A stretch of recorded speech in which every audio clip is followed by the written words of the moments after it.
Across the world, the Catholic Church stands like a vast mosaic. One faith, countless faces. Yet within that beauty lies a striking contrast. How often believers gather at the altar differs from land to land. A recent global study by Georgetown's Center for Applied Research in the Apostolate paints a revealing picture of devotion in decline. In some corners of the world, pews are alive with prayer and song. In others, silence has crept into once crowded sanctuaries. Previously, we explored the nations where mass attendance thrives. But today, we step into the quieter side, where Catholic identity endures in name, but the rhythm of worship is fading into memory. What forces shape this divide? And what might it signal for the Church's future? Stay with us for a closer look at 5 Catholic countries where weekly Mass has become the rare exception rather than the rule.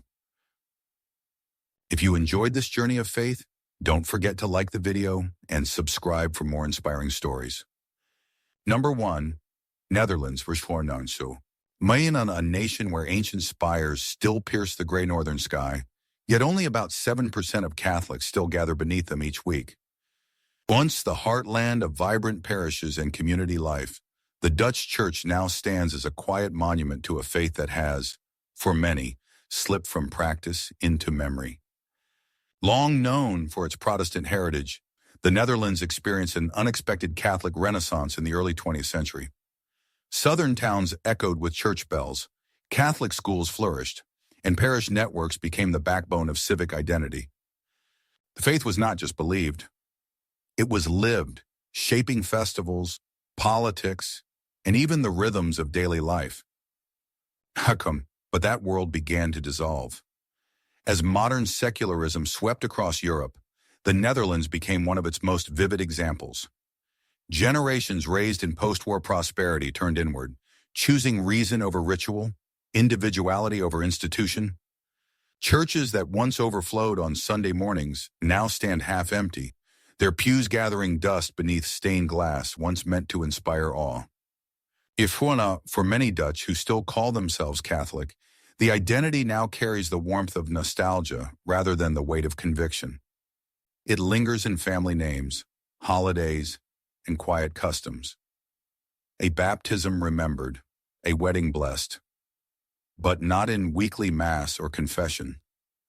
Faith survives as a whisper in the national memory, not a song in the soul. Studies reveal how deep the change runs. Only a small fraction of Dutch Catholics say they believe in heaven or a personal God.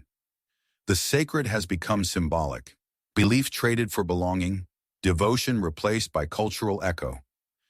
Yet the Netherlands mirrors a broader European paradox. Cathedrals that tower over cities where few now pray. Festivals continue, bells still ring on feast days, and candles still flicker in chapels. But often for tourists, not the faithful. The architecture of Christianity endures, while its spiritual heartbeat grows faint. And somewhere between those silent pews and still shining altars, the question lingers. Can faith, once lost to time and comfort, ever be awakened again? Number 2, France, a nation once called the eldest daughter of the Church, where the echoes of bells once ruled the rhythm of life. Today, however, only around 8% of Catholics attend weekly Mass. A breathtaking fall for a country whose very identity was once woven with faith. For centuries, France stood as a living cathedral of Catholic culture. Its saints shaped theology, its scholars defined doctrine, and its cathedrals, Notre Dame, Chartres, Reims, rose like stone prayers against the sky. To be French was, in many ways, to be Catholic. Every village revolved around its church square. Every Sunday carried the same sacred hum of prayer and procession. But that world has been quietly collapsing. The pews that once overflowed with families now stand hollow beneath frescoed ceilings. In countless parishes, priests serve 3, even 4 communities because seminaries have emptied and vocations have faded. What was once the spiritual bloodstream of France now feels like a pulse slowing with each generation. Yet faith here hasn't vanished overnight. It has transformed. Millions still identify as Catholic, but for many, that identity lives only on paper or in memory. Baptisms happen for tradition's sake, not belief. Weddings are held beneath stained glass, more for beauty than for blessing. The religion of their ancestors has become a heritage, not a conviction. Meanwhile, something unexpected stirs beneath the surface. As mainstream parishes grow quieter, another current of Catholicism has begun to rise. Small, fervent, and unmistakably young. In Paris and Lyon, in hidden chapels and countryside monasteries, Latin Mass communities are swelling with students and young families, drawn to a faith that feels older, deeper, and more demanding. Akrona, for them, this isn't nostalgia, it's rebellion. Not against the church, but against the emptiness of modern life. They crave mystery where the world offers noise, beauty where the culture celebrates speed, and truth where everything feels negotiable. To these young Catholics, faith is not a fading inheritance but a discipline of the soul, something costly and therefore worth keeping. Oh, watching it is one of the great paradoxes of modern France. While the grand cathedrals grow quiet, small chapels are flickering back to life. Beneath the statistics of decline lies a quiet generation asking an ancient question. Not if faith can survive, but what it truly means to believe. Number 3, Brazil. A nation where faith once pulsed through every heartbeat, where processions filled the streets with candles, drums, and hymns rising into the tropical night. It remains the world's largest Catholic nation, home to over 100 million who still bear the name Catholic. Yet behind that staggering figure lies a quieter, more unsettling truth. Only a small fraction still gather for Mass each week. For centuries, Catholicism shaped the soul of Brazil. It built the rhythm of its calendar, its festivals, even its architecture. From the whitewashed churches of Bahia to the grand basilicas of São Paulo. The church was not merely an institution, it was a way of seeing the world, a moral compass binding villages and cities alike. But in recent decades, that influence has thinned, like paint fading in the sun.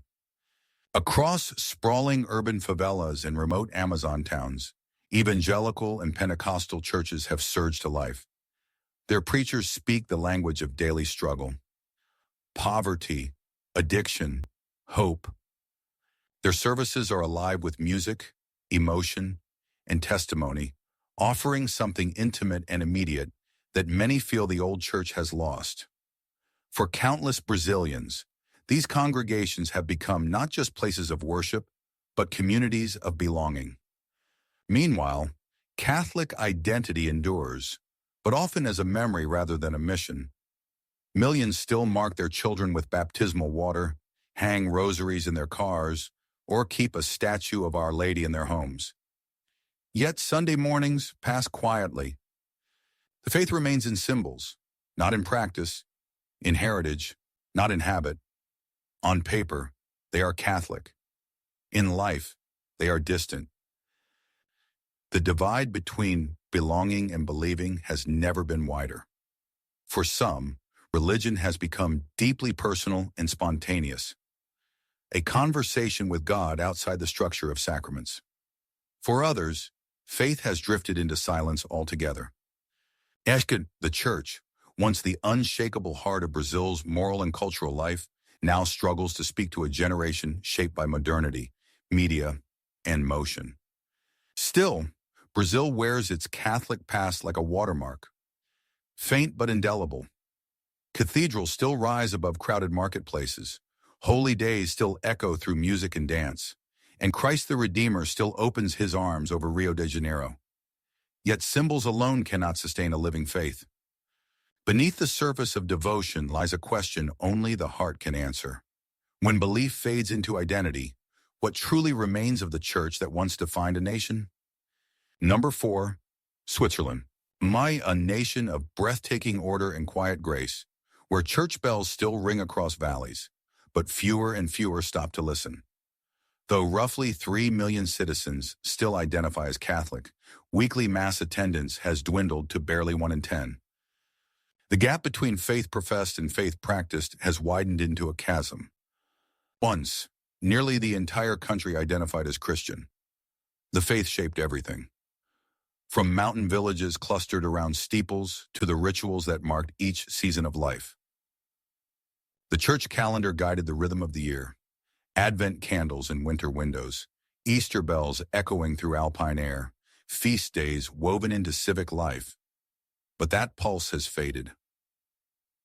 Today, a growing number of Swiss describe themselves as having no religion at all. Not in rebellion, but in quiet retreat. This isn't a revolution of anger. It's a drift of indifference. The sacred has not been torn down. It has simply been left behind. Even among those who still call themselves Catholic, participation has thinned to a whisper. The pews are still there, the church is still open, yet the habit of prayer has slipped from daily life.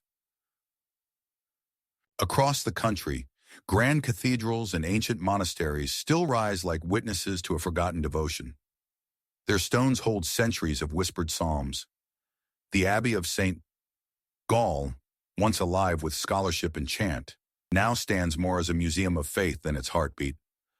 The Cathedral of Lausanne, all arches, shadow, and light, still stirs awe, but mostly from tourists, not worshippers. And beneath these majestic facades lies something more painful, wounds that faith itself struggles to explain.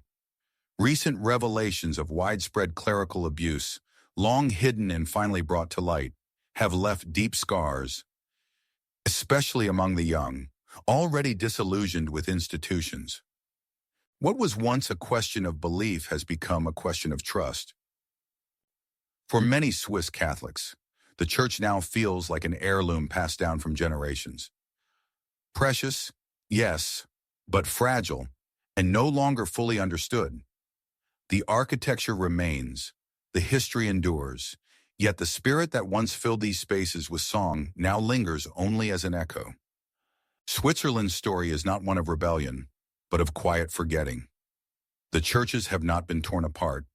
They have simply fallen silent, standing watch over a people who, somewhere along the way, stopped looking up. Number 5.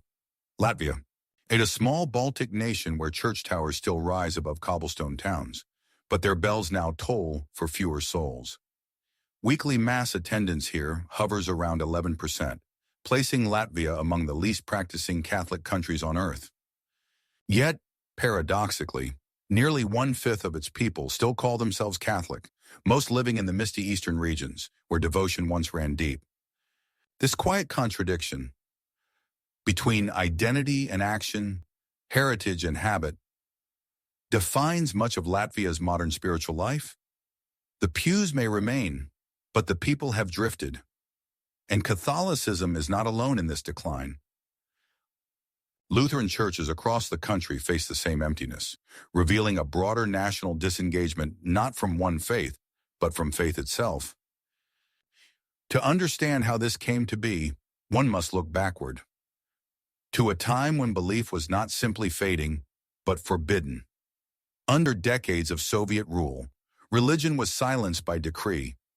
Crosses were taken down, monasteries shuttered, and public worship replaced by public fear. Entire generations grew up where prayer was whispered, not proclaimed. When independence returned, freedom of belief followed. But the habit of disbelief remained. The years that came after brought prosperity, modernity, and Western ideals, yet they also brought detachment. The collective sense of spiritual belonging gave way to individual choice. The church that once stood at the center of the village now stands at the edge of relevance. Today, many Latvians describe themselves as spiritual but not religious, seekers without sanctuary. Churches that once overflowed during feast days now serve as cultural landmarks, admired for their art rather than their altar. Faith has become something to visit, not something to live. Still, remnants of sacred beauty endure. In the city of Aglona, the Grand Basilica of the Assumption. Once one of Europe's great pilgrimage destinations, now rests in near silence. Its marble floors remember the footsteps of pilgrims long gone. Its vaulted ceilings still echo with hymns that no longer rise. Across the countryside, frescoed chapels and weathered wooden churches stand as gentle ghosts of a devotion that once shaped a nation's soul. Latvia's story mirrors a quiet revolution sweeping through Eastern Europe. Faith not destroyed by rebellion, but dissolved by forgetfulness. The churches remain, patient, still, waiting. Their doors open to a people who have yet to decide if they will return. Across continents and cultures, the church still stands. Its bells still ring, its candles still burn. Yet what they call us to has changed. From the silent pews of Europe to the fading rituals of Latin America, a quiet question lingers in the air. What does it truly mean to believe when faith no longer shapes the rhythm of life? The numbers may speak of decline, but behind every statistic lies a story of memory, of loss, and of the fragile hope that faith can be reborn. For even in the world's most secular corners, somewhere between doubt and devotion, the spark of belief still waits to be found. If you enjoyed this journey of faith, don't forget to like the video and subscribe for more inspiring stories.